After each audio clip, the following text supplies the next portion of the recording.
جنگ زدہ یوکرین سے ہندوستانی شہریوں بالخصوص طلبہ کو واپس لانے کے سلسلے میں وزارت خارجہ کی جانب سے کئی اقدامات کیے جا رہے ہیں۔ کئی طلبہ کو واپس بھی لایا گیا ہے، لیکن ابھی بھی کئی طلبہ اور شہری یوکرین میں پھنسے ہوئے ہیں۔ ان شہریوں کے تعلق سے کئی چونکا دینے والی ویڈیوز سامنے آئی ہیں۔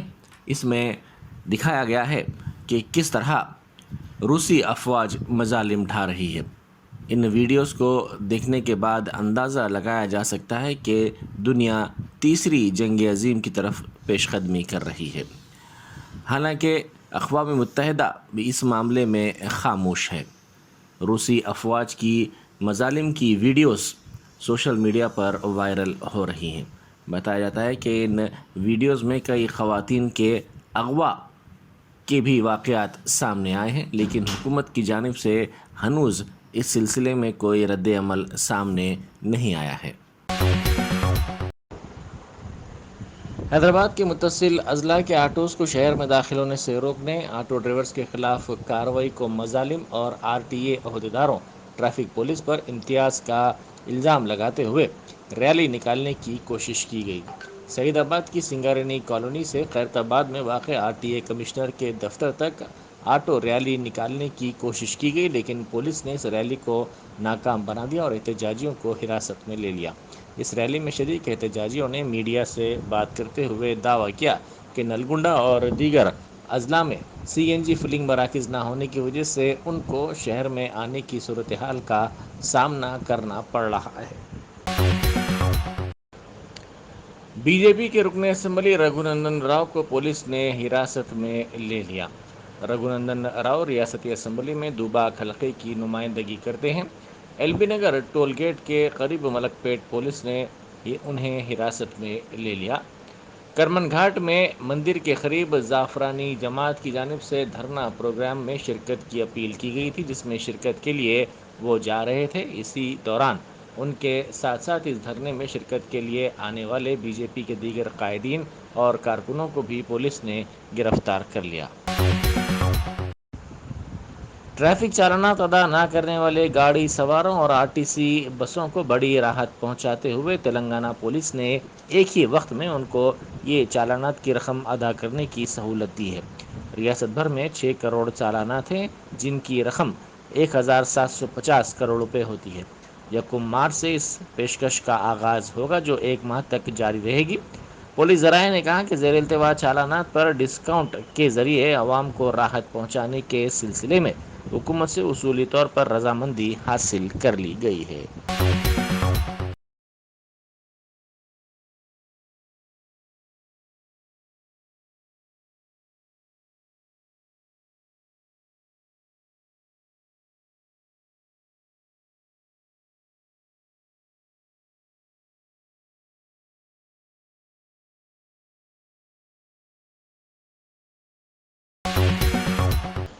ہندوستان میں کورونا کی چوتھی لہر امکان ہے کہ جون میں سامنے آئے گی۔ IIT کھڑگپور کے سائنسدانوں کے حالیہ تجزیے میں اس بات کا پتہ چلا ہے۔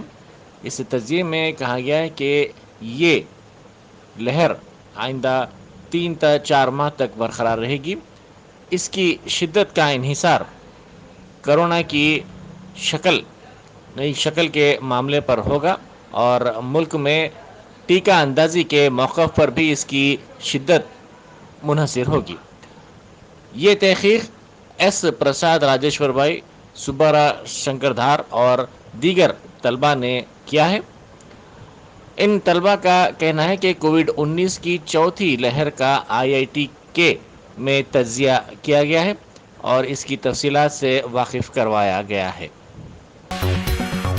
جمعیت اہل حدیث حیدرآباد و سکندرآباد کی جانب سے حفظ مسابقے کا جلسہ تقسیم اسناد و انعامات مرکز اہل حدیث لنگر ہاؤس میں منعقد ہوا۔ اس جلسے کی صدارت مولانا اصغر علی مدنی امیر مرکز جمعیت اہل حدیث نے کی۔ اس موقع پر 200 حفاظ کو انعامات و اسناد دیے گئے۔ اس جلسے میں اہم شخصیتوں اور دیگر نے بھی شرکت کرتے ہوئے طلباء کی حوصلہ افزائی کی۔ کرمن گھاٹ علاقے میں پولیس نے بی جے پی کے لیڈروں اور کارکنوں کو حراست میں لے لیا جو وہاں دھرنا پروگرام کے لیے جمع ہوئے تھے۔ اس موقع پر ان بی جے پی کارکنوں اور لیڈروں کی پولیس سے بحث و تکرار ہو گئی، جنہوں نے الزام لگایا کہ ریاست میں حکمراں جماعت ٹی آر ایس کی ایما پر پولیس گاؤں رکشکوں کے خلاف معاملات درج کر رہی ہے۔ انہوں نے الزام لگایا کہ گاؤں رکشکوں پر حملہ کرنے والوں کے خلاف کارروائی نہیں کی جا رہی ہے۔ بی جے پی کے احتجاجی قائدین اور کارکنوں نے پولیس کے رویے پر برہمی کا اظہار کیا۔ ان کی پولیس کے ساتھ بحث و تکرار بھی ہو گئی۔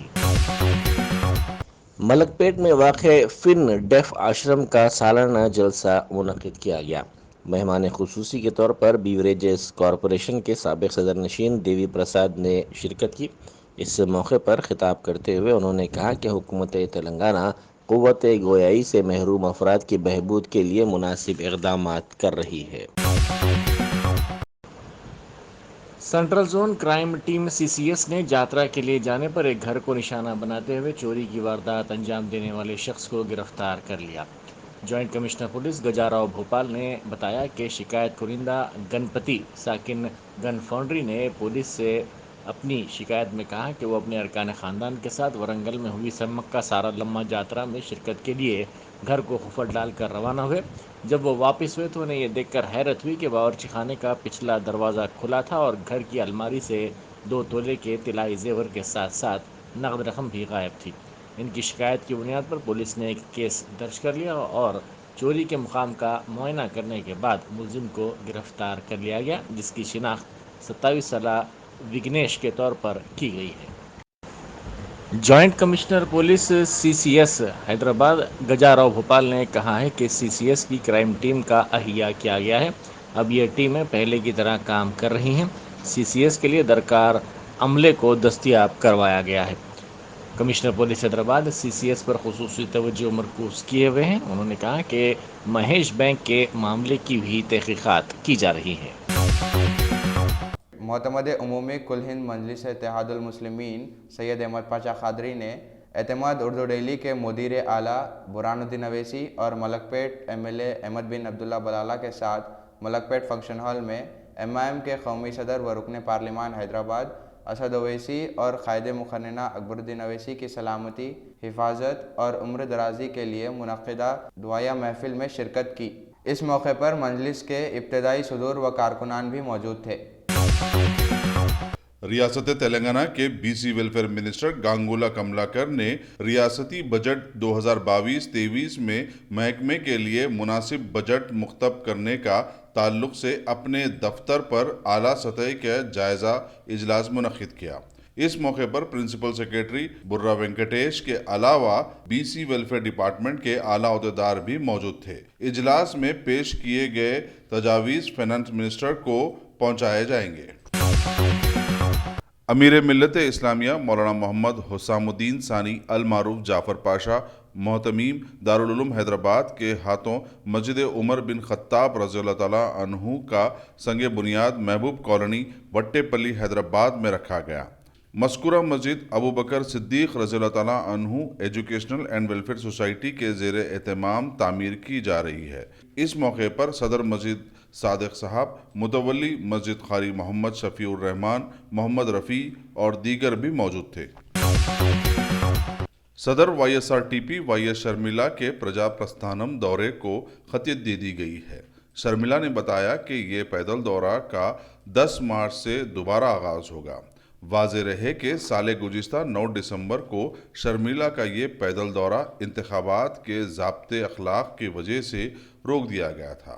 دورے کا دوبارہ آغاز ضلع نلگنڈے کے ہلی گودام گاؤں سے ہوگا۔